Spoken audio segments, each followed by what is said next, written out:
हरे कृष्णा। आप सबका स्वागत है Krishna conscious books YouTube channel पे।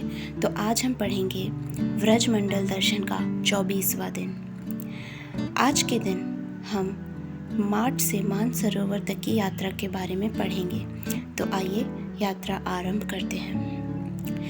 आज का गंतव्य है मानसरोवर। सामान्य दिनों की तरह आज हमें अधिक नहीं चलना है, इसलिए हम आरामदायक गति से चलने लगे। सर्द हवा बह रही है, हमारा कीर्तन जीवंत है और हमारा उत्साह संक्रामक। भोर होते ही व्रजवासी अपने दैनिक कार्य करते दिखाई देने लगे और गांव के बच्चे आनंद पूर्वक तालियां बजाते हुए नाचने गाने लगे। मार्च से दक्षिण पश्चिम दिशा में कुछ किलोमीटर दूर जाने पर हम प्रमुख सड़क से दाएं मुड़े और लक्ष्मी देवी मंदिर की ओर जाने लगे।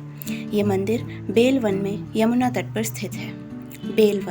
बिल्वा वन व्रज के 12 वनों में से 10वां है और यमुना तट पर स्थित है।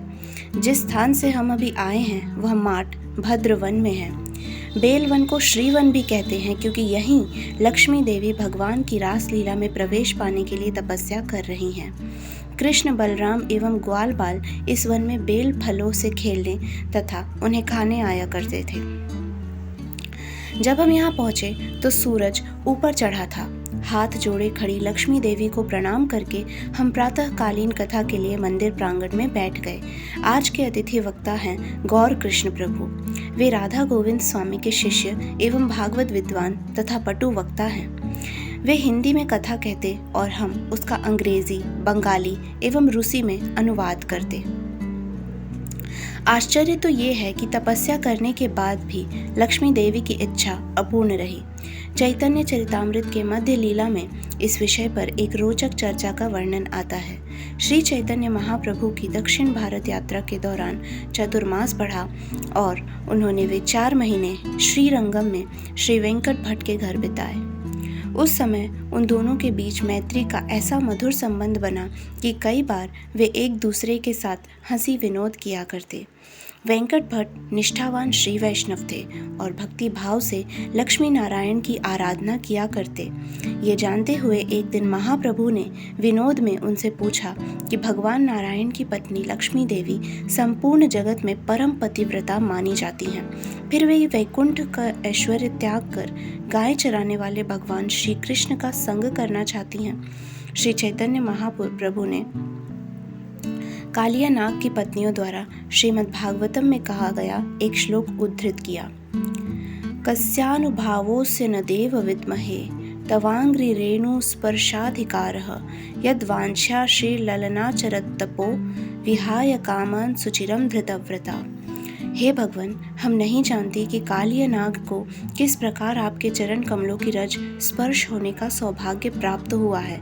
इसे प्राप्त करने के लिए श्री लक्ष्मी देवी ने अपना अन्य समस्त इच्छाएं त्याग कर कठिन व्रत लिए और चिरकाल तक तपस्या की। वेंकट भट्ट ने उत्तर दिया कि लक्ष्मी जी जानती हैं कि भगवान विष्णु की अपेक्षा भगवान कृष्ण की लीलाएं अधिक मधुर एवं रोमांचकारी हैं और चूंकि भगवान कृष्ण एवं भगवान नारायण अभिन्न हैं, इसलिए कृष्ण के प्रति उनका आकर्षण उनके पातिव्रत्य का भंग नहीं करता। वेंकट भट्ट को पुनः उकसाते हुए श्री चैतन्य महाप्रभु बोले, निश्चित ही उनमें कोई दोष नहीं है, परंतु हमने ग्रंथों से सुना है कि वे रासलीला में प्रवेश नहीं कर पाईं। मूर्तिमान वेदों को रासलीला में प्रवेश प्राप्त हो गया, परंतु लक्ष्मी देवी को नहीं। क्या आप बता सकते हैं ऐसा क्यों? वेंकट भट्ट निरुत्तर थे, इसलिए उन्होंने स्पष्टीकरण के लिए नम्रतापूर्वक महाप्रभु से निवेदन किया।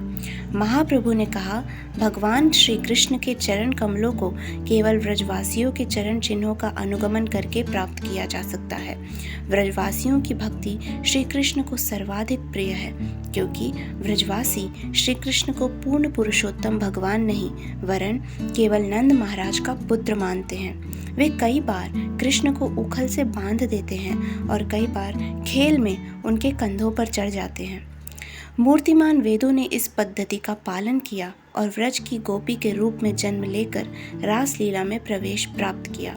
दूसरी ओर लक्ष्मी देवी श्री कृष्ण के साथ रासलीला तो करना चाहती थी, परंतु साथ ही वे अपने लक्ष्मी पद को भी बनाए रखना चाहती थी। उन्होंने व्रज गोपियों के चरण चिन्हों का अनुगमन नहीं किया। वस्तुतः श्री व्यास देव स्वयं घोषणा करते हैं कि गोपियों के अतिरिक्त अन्य किसी देह में रासलीला में प्रवेश नहीं किया जा सकता। इसलिए प्रिय वेंकट लक्ष्मी देवी असफल रहीं। तत्पश्चात महाप्रभु ने भगवान श्री कृष्ण तथा उनकी आराधना की सर्वोच्चता स्थापित की।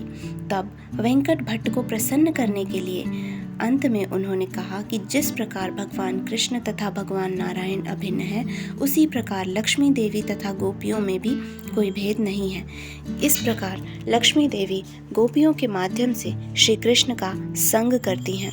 यह सुनकर वेंकट भट्ट की मिथ्या धारणाएं दूर हुई और उन्होंने महाप्रभु के चरण कमलों का पूर्ण आश्रय स्वीकार किया। कथा के पश्चात हम दलदली भूमि से गुजरे। पैरों के तले भूमि इतनी नरम है कि हमारे पैर उसमें धंस सकते हैं, इसलिए हम सूखे स्थानों पर पैर रखते हुए एक पंक्ति में चलने लगे। हमारी दाईं ओर का दृश्य मनोरम है। पास ही यमुना के उस पार पंचक्रोशी वृंदावन है। वही स्थान है जहाँ से हमने परिक्रमा आरंभ की थी। यहाँ से हमें मदन मोहन मंदिर एवं अन्य मंदिरों के गुंबद स्पष्ट दिख रहे हैं और हम केशी घाट भी देख सकते हैं। कालिया हृद यहाँ से अधिक दूर नहीं है। शीघ्र ही हम उस खेत में पहुंचे जहाँ अग्रिम दल ने हमारे नाश्ते की व्यवस्था की है। मानसरोवर यहाँ से पास ही है, परंतु हम प्रयास करेंगे कि धीमी गति से ही वहाँ पहुँचे, जिससे अग्रिम दल के कार्यों में बाधा न आए। उन्हें हमारे खेमे लगाने एवं अन्य व्यवस्थाएं करने के लिए पर्याप्त समय चाहिए। इसलिए प्रसाद के पश्चात हम एक विशाल वट वृक्ष के नीचे बैठ गए और आगे बढ़ने से पहले काफी देर कृष्ण कथा एवं एक लंबा चर्चा सत्र हुआ। मानसरोवर। शीघ्र ही हम मानसरोवर पहुंच गए। मानसरोवर एक सुंदर शांत सरोवर है जिसके चारों ओर घने वृक्ष लगे हैं। यहाँ श्रीमती राधा रानी का एक मंदिर भी है। भक्तों ने अपना सामान लिया और स्नान करने एवं कपड़े धोने के लिए पास ही स्थित एक हैंडपंप पर आए। चूँकि आज की यात्रा अधिक लंबी नहीं थी, इसलिए हम अधिक नहीं थके। कुछ भक्त तरोताज़ा होने के लिए मानसरोवर में तैरने लगे। दोपहर में प्रसाद के पश्चात हम और अधिक कृष्ण कथा के लिए एकत्र हुए।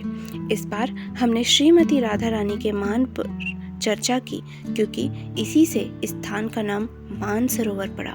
मान का सरल अर्थ है नाराज होना या रूठ जाना। समय समय पर श्रीमती राधा रानी श्री कृष्ण के प्रति दिव्य मान का प्रदर्शन करती हैं, विशेष रूप से तब जब श्री कृष्ण उनकी अपेक्षा करके चंद्रावली एवं अन्य गोपियों का संग करते हैं। जब श्रीमती राधा रानी इस भाव का प्रदर्शन करती हैं तो वे मानिनी कहलाती हैं। इस संबंध में श्रील प्रभुपाद की रचनाओं से उस घटना को उद्धृत करते हैं जिसमें श्रीमती राधा रानी रूठ गईं और अत्यंत कठिनाई के बाद ही श्री कृष्ण उन्हें मनाने में सफल हो पाए। मान अथवा क्रोध के विषय में गीत गोविंद में निम्नलिखित प्रसंग मिलता है। जब श्रीमती राधा रानी ने कृष्ण को अन्य अनेक गोपिकाओं के संग देखा तो अपनी विशिष्ट ख्याति को मंद होता देखकर उन्हें जलन होने लगी। इसलिए वे तुरंत वहां से चली गईं और ऐसे पुष्प कुंज में पहुंची जहां काले भंवरे गुंजन कर रहे थे। तब स्वयं को लताओं के पीछे छिपाकर वे अपनी एक प्रिय सखी के सम्मुख अपना दुख सुनाने लगी।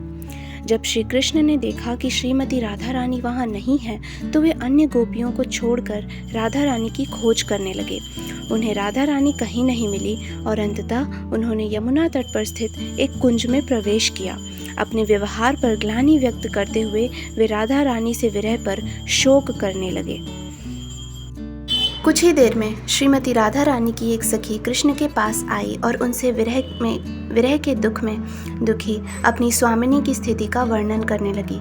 सखी बोली, राधिका बस रोती जा रही है और आपके स्मरण में तल्लीन है।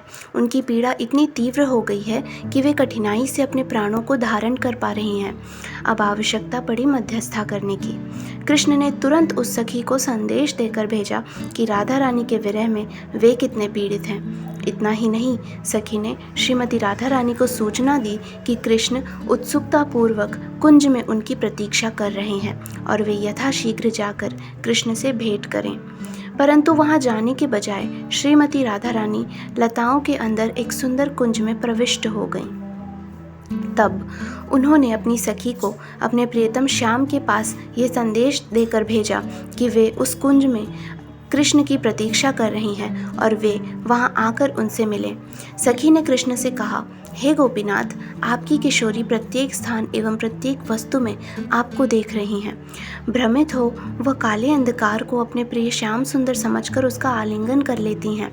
आपके विरह में उनका शरीर तप रहा है और वे पगला गई हैं। हे माधव, कृपया देर न करें। परंतु कृष्ण को पहुंचने में देर हो गई। वस्तुतः श्रीमती राधा रानी ने रोते एवं शोक करते हुए उनकी प्रतीक्षा में पूरी रात बिता दी। उन्हें संदेह होने लगा कि कदाचित किसी अन्य गोपी के साथ भोग में व्यस्त होने के कारण कृष्ण उनके कुंज में नहीं आए हैं। इस विचार से उनका विप्रलंब भाव प्रज्वलित होकर अपनी सीमाएं पार करने लगा। अगले दिन प्रातः श्याम सुंदर कुंज में आए। वे राधा के चरणों पर गिरकर क्षमा याचना करने लगे, परंतु श्रीमती राधा रानी ने उन्हें कठोर वचनों में डांटा और अपने विरोधी के साथ संबंध बनाने का आरोप लगाया। उन्होंने कहा, कृष्ण, तुम्हारे शरीर के साथ तुम्हारा मुंह भी काला है, क्योंकि तुमने एक सच्चे प्रेमी को धोखा दिया है। उस गोपी के पैरों पर लगा लाल अलता स्पष्ट तुम्हारे वक्षस्थल पर दिखाई दे रहा है। हाय, उसके प्रति तुम्हारा आकर्षण अब स्पष्ट हो गया है। चलो जाओ, मीठी बातें बनाना बंद करो, यहाँ से चले जाओ। तुम उस कमल नयनी प्रियतमा के पास जाओ जो तुम्हारे मन को संतुष्ट करती हैं। कृष्ण के जाने के बाद श्रीमती राधा रानी और अधिक हताश हो गईं। उनकी सखी ने उन्हें सांत्वना देने का प्रयास किया और सुझाव दिया कि वे अपने मान को त्याग दें, परंतु राधा रानी दिन भर उसी पीड़ित अवस्था में वहां बैठी रहीं। संध्या समय जब श्री कृष्ण पुनः उस कुंज में लौटे, तब भी राधा रानी वहीं बैठी थी। उस समय तक उनका क्रोध शांत हो चुका था। उनका मुख पीला पड़ गया था और वे जोर से श्वास ले रही थी। कृष्ण को देखकर वे लज्जा से भर गईं। श्री कृष्ण ने भाव भरी वाणी में उन्हें संबोधित किया और उनके अतुलनीय सौंदर्य की प्रशंसा करते हुए कहा कि वे उनके बिना नहीं रह सकते। विनीत भाव में वे श्री राधा से क्रोध का त्याग करने की विनती करने लगे। तब उन्होंने यह प्रसिद्ध श्लोक कहा, स्मर गरल खंडनम मम शिरसि मंडनम देहि पद पल्लवम उदारम।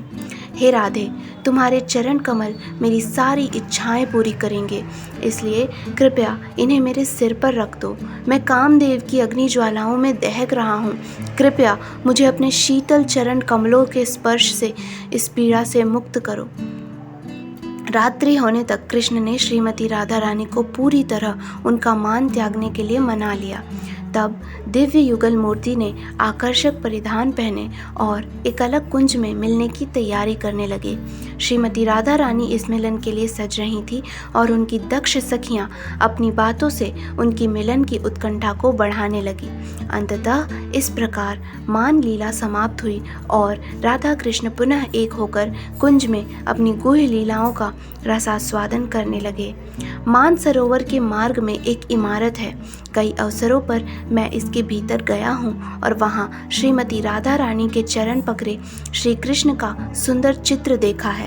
स्वयं को बार बार यह स्मरण दिलाना आवश्यक है कि जब तक हम अपनी भौतिक आसक्तियों से मुक्त होकर पर्याप्त रूप से शुद्ध नहीं हो जाते, तब तक हम राधा कृष्ण की लीलाओं की गहराई को जानने का प्रयास न करें, अन्यथा हमारा आध्यात्मिक जीवन कठिनाई में पड़ जाएगा।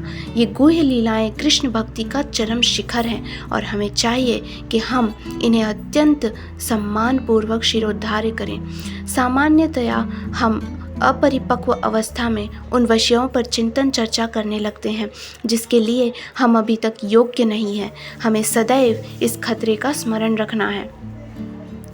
गर्ग संहिता में मानसरोवर पर हुई एक अन्य मधुर लीला का वर्णन आता है। महान संत आसुरी मुनि ने राधा कृष्ण के दिव्य स्वरूपों पर ध्यान करते हुए नारद पर्वत पर तपस्या की थी। एक दिन राधा कृष्ण उनकी आंतरिक ध्यान अवस्था से अदृश्य हो गए। मुनि अत्यंत निराश एवं चिंतित होकर चारों दिशाओं में भगवान को खोजने लगे। वे बद्रिक आश्रम गए, क्षीर सागर में स्थित श्वेत द्वीप गए, वैकुंठ गए और यहाँ तक कि गोलोक भी गए, परंतु उनके सारे प्रयास विफल रहे। गोलोक में भगवान के गोप मित्रों ने उन्हें सूचना दी कि भगवान इस समय भौतिक जगत में गए हैं और वहाँ वामन देव एवं कृष्णगर्भ रूप में अवतार लिया है। आसुरी मुनि दौड़कर यहाँ पहुँचे, परंतु यहाँ भी उन्हें कृष्ण कहीं दिखाई नहीं दिए। तीव्र विरह का अनुभव करते हुए आसुरी मुनि अंततः कैलाश पर्वत पर शिव जी के धाम पहुँचे।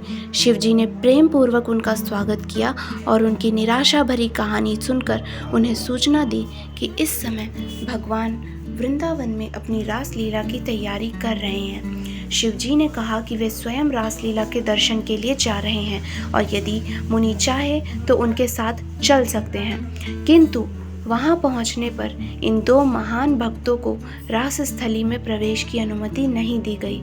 द्वारपालिकाओं ने कहा, हमारे जैसी लाखों द्वारपालिकाएं वृंदावन में सर्वत्र फैली हैं। श्री कृष्ण ने रास स्थली का पहरा देने के लिए हमें नियुक्त किया है।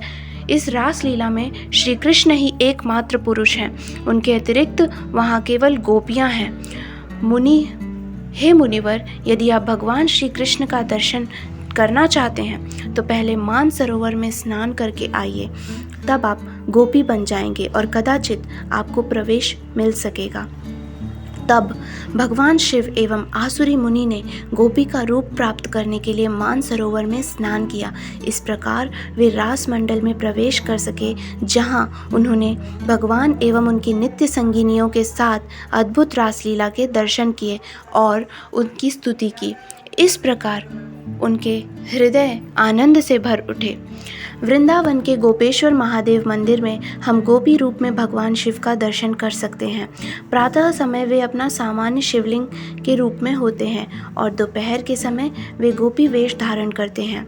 गोपेश्वर महादेव व्रज धाम के 4 क्षेत्रपालों में से एक हैं। वरिष्ठ वैष्णवों द्वारा कथा कहे जाने के बाद हमने अपना नियमित सायंकालीन कार्यक्रम आरंभ किया। संध्या आरती, दामोदराष्टकम एवं नाटिका।